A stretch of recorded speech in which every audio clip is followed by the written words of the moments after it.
Short and sweet, William. I love you. Man, a few words. And he's got to get through Big Rami. Where's Big Rami?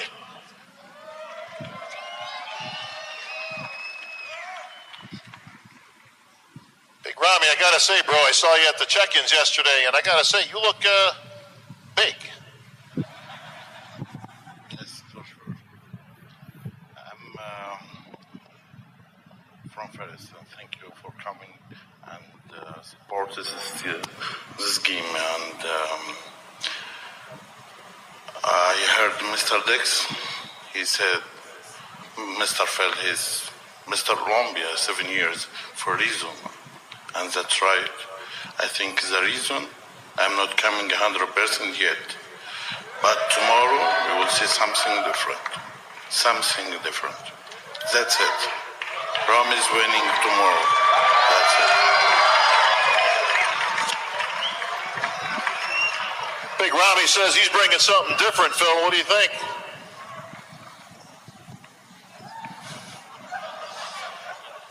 Sounds like what he said last year.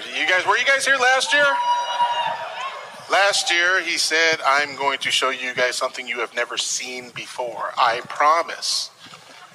So, once again, talk is cheap. Yeah. Okay? I know you guys want to hear me talk a lot of trash and this and that, but talk is cheap. Okay? So he can say whatever he wants. It doesn't matter to me. It may matter to you, but I guarantee you it's not going to come to fruition. I work hard too. I've improved too. And that's it. I don't have to talk bad about anybody to make myself feel good. I don't have to stand up and say, I'm 7 times. I got sandals at my house that let me know that. So at the end of the day, it's all about me chasing history. No disrespect to anyone on this stage, but that's what is here. That's why I'm here. I'm not here for anyone else on this stage, but they are here for me. And that's the difference with the mindset. That's the difference. That's why you guys bought the tickets. You bought the tickets to see history be made, whether it happens or not. But it's going to happen. Phil, you're good enough, you're smart enough, and gosh darn it, you're not garbage. Well, we have somebody here from England who is no longer a rookie. This is his 2nd year at the Olympia this year. Also very vocal when it comes to, a 3rd year, I'm sorry.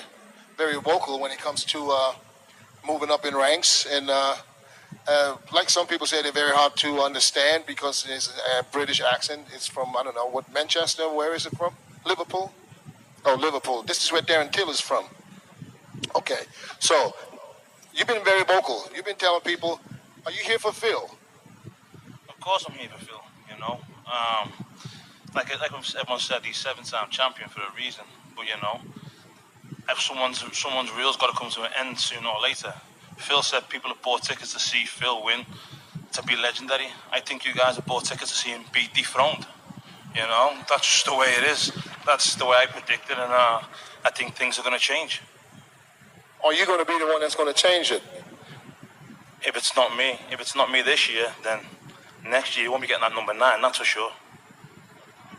All right, luckily I've got Dexter here to interpret. What do you say, Dex? I don't know what the hell he said. Dexter's from a different part of England, clearly. Well, we have another person who probably want to say something to all this because everybody's talking about dethroning Phil. Everybody's moving up in ranks. What about Rolly Winkler? We got Rolly in the house who just coming off a strong win at the Arnold in Australia, beating William Bonac, who placed 3rd at the Olympia last year. Rolly, what do you have to say to all this? Everybody's just throwing in Phil. What are you going to do come tomorrow night? Yeah, what I have to say is, you know, you go and show you don't play as good, but everybody think the show is done. After 2 weeks, everybody's sleeping.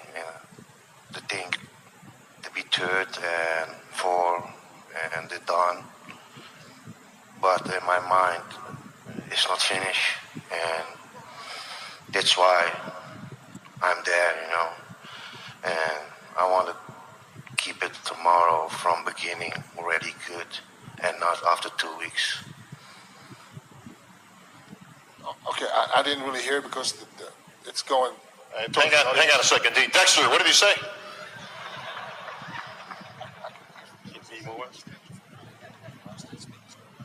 Oh, he needs more time to peak.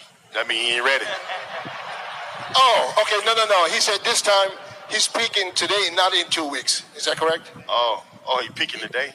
Yeah, well, he's gonna be off then tomorrow. The biggest tomorrow, and yeah.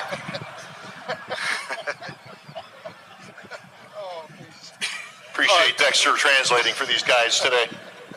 All right, listen, I got to get to my man over here. All right, you'll never. There's no name more synonymous with the Olympia than Oliva, and we've got Sergio Jr. here today. Now, Sergio, you own a very distinct record. You are actually the youngest person to ever appear on an Olympia stage. Is that correct, sir? I think that's the record, so I might as well just retire right now. I got a standing ovation the first time I was at the Olympia. Anyone else get that? That's right. That's right. This was, for those who don't know your bodybuilding history, of course, we're talking about 1984, right? 1984, And you were approximately, 3 weeks old, I think? Yeah, I think that was the speech that my dad gave, right? So,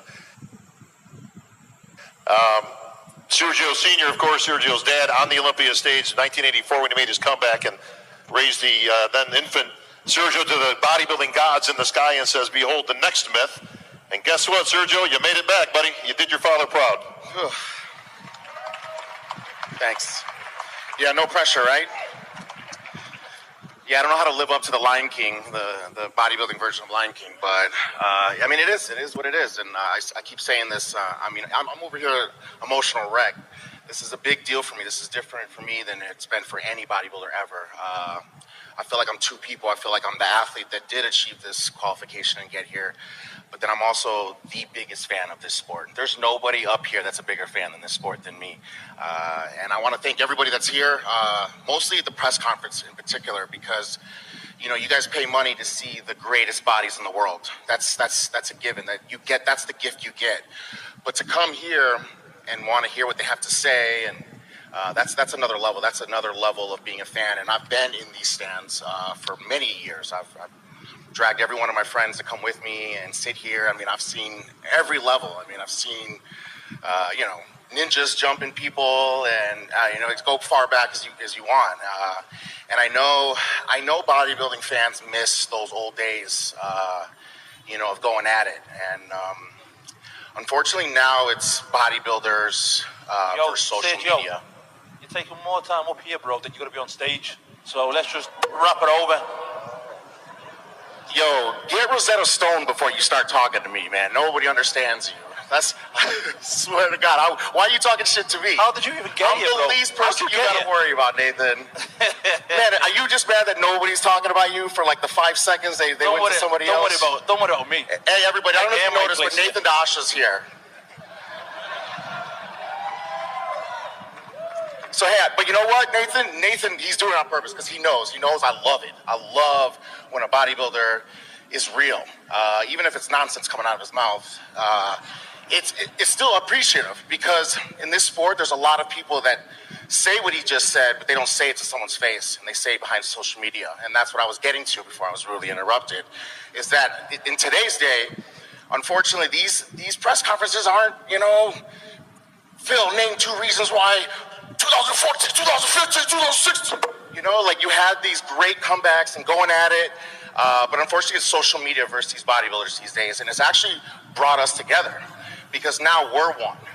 It's the people that sit at their computers and they don't do what we do that attack us, and that's why every year we look at each other and we all respect each other because, me and Jeremy can get into it. We're both competitors. I think it was like Paco Batista at one of the press conferences said, we all speak an international language, and that's our bodies.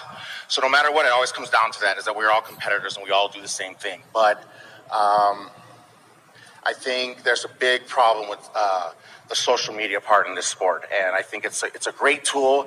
I think it's really something that even past champions probably could appreciate. I can't even imagine my dad on social media, though. He definitely would have lost it. But Yeah, this is bigger. This is bigger than me being here. No matter what, everyone who attacks this sport and says it's unhealthy, I'm a living contradiction of that. No one can tell me that this sport's unhealthy or bad because look at me, I'm here. Because of bodybuilding, my parents met and they had me. So literally, I'm breathing and walking around because of the IFBB, and I think that's why people hate me on social media because I will go at it all day with anyone who attacks me or any of my fellow competitors. If you don't do what we do, then you have no reason to be bad-mouthing people the way you do. But really, right now, I'm just enjoying this. I think this is really cool. I think this is cool for the older fans. I've been getting a lot of messages from older fans that have not been to Olympia in 20, 30 years, and they're like, man, I want to go, so I can say I saw 2 generations. You know, my mom's going to be the first person to have a son and a husband do a Mr. Olympia, and, you know, shit like that's just, it's really cool. I'm really glad to be here. Well, thank you, Sergio Jr. I'm standing right behind the man. Nobody mentioned his name here today, but